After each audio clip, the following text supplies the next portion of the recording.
renal cell carcinoma, all the RCC except the clear cell RCC. So coming to the papillary RCC, it is the second most common subtype. 15 to 18% of all RCCs.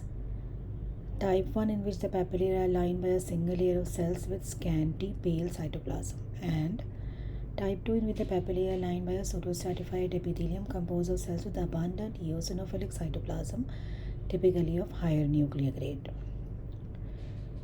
Type 1 papillary RCC represents a prototypical papillary RCC. They are more likely than clear cell RCC to be localized to the kidney, but are also more likely to be multicentric or bilateral, often accompanied by a prominent stromal infiltration by neutrophils or foamy macrophages.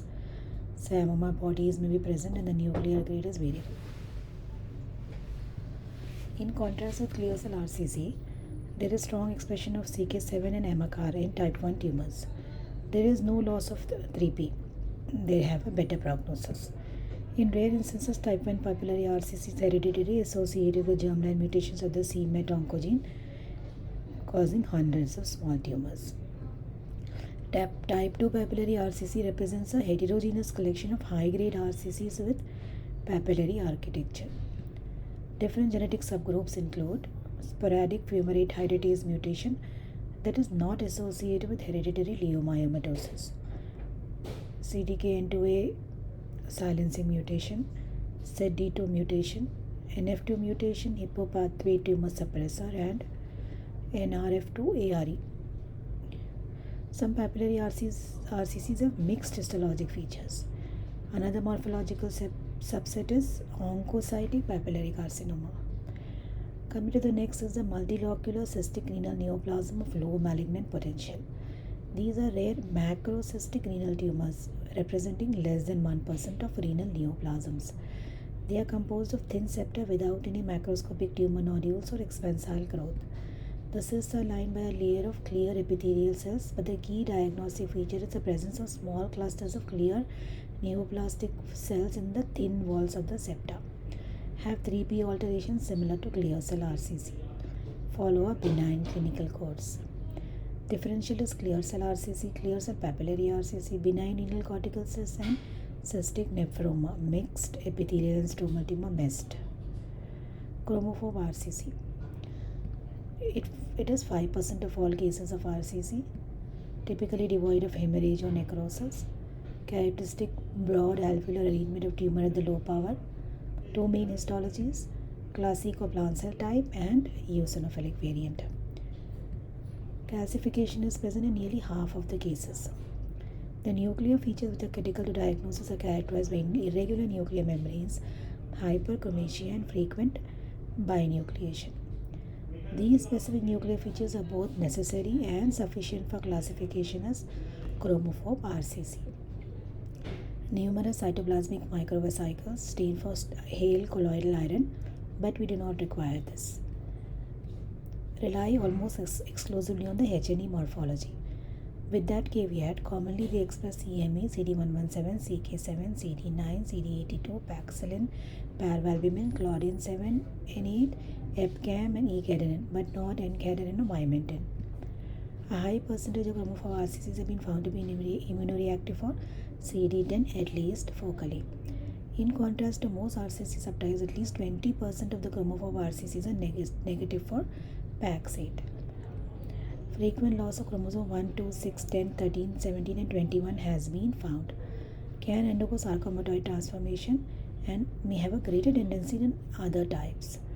Prognosis is much more favorable than that of clear cell RCC, but distant metastasis can develop, especially when the tumors are high stage at presentation. The current consensus is that grade does not provide additional prognostic information for chromophobe RCC. However, if sarcomatoid transformation is developed, the prognosis becomes very poor. Clear cell papillary RCC represents the fourth most common RCC after clear cell papillary and chromophobe, cytologically low grade. Tumor cell necrosis and invasion of renal sinus vessels should be absent. Strong and diffuse immunoreactivity for CK7. CD10 resume is typically negative, while CA9, cup-like pattern, PAX8, and high molecular weight keratin are often positive. CK7 often provides sufficient support to exclude clear cell subtype, which is negative or shows only focal staining. In fact, the absence of CK7 staining should prompt careful reconsideration of a clear cell papillary diagnosis. Genetically, there is no specific finding, but they do not have the characteristic clear cell RCC or papillary RCC changes. There is no recurrence of metastasis being reported. Regard the presence of intracystic papillary excrescence as favoring clear cell papillary RCC over multilocular cystic renal neoplasm of low malignant potential. Coming to the mid-family translocation RCC, are associated with non-random chromosomal alterations involving members of the microphthalmia transcription factor subfamily. The better studied of these are those involving the region XP11.2, resulting in fusion of the TFE3 gene. Approximately 40% of pediatric RCCs, but can also develop in adults. Microscopically, the overall features are typically those of an RCC, but are very heterogeneous. Papillary, clear, granular eosinophilic, solid, Samoma bodies may be present. There are numerous fusion partners reported. Some correlations have been found between the type of gene fusion and the tumor morphology. Aberrant increased nuclear immunoreactive for TFE3 is consistently detected in these cases, but it is difficult, so better to do FISH testing. Express PAX2 and PAX8, but do not express MITF. One specific fusion, the RB10 at TFE3, may be difficult to detect by FISH due to cryptic inversion. Translocation 611. Another even less common translocation associated RCC involves translocation 611, the resulting fusion affecting the TFEB gene at 6p21. Microscopically, these tumors are shown nested and acinar-like areas of cells with clear or granular acidophilic cytoplasm with round nuclei. They may be difficult to morphologically distinguish from XP11.2 related tumors, and they may express HMB45 or Melanne. Aggressive RCCs with TFEB amplification are recently described. Rare hybrid melanotic tumors showing mixed features of mid-family translocation carcinoma and AML are also described. Collecting duct carcinoma.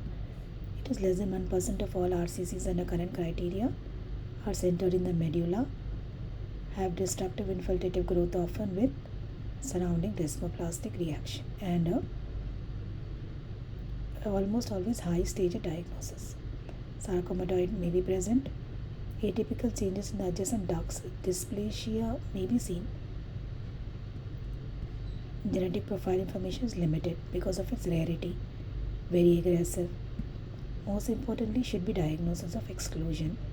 Urothelial carcinoma, metastasis from distant diet, renal medullary carcinoma, and RCC with fumarate hydratase mutation should be carefully considered because each is more common.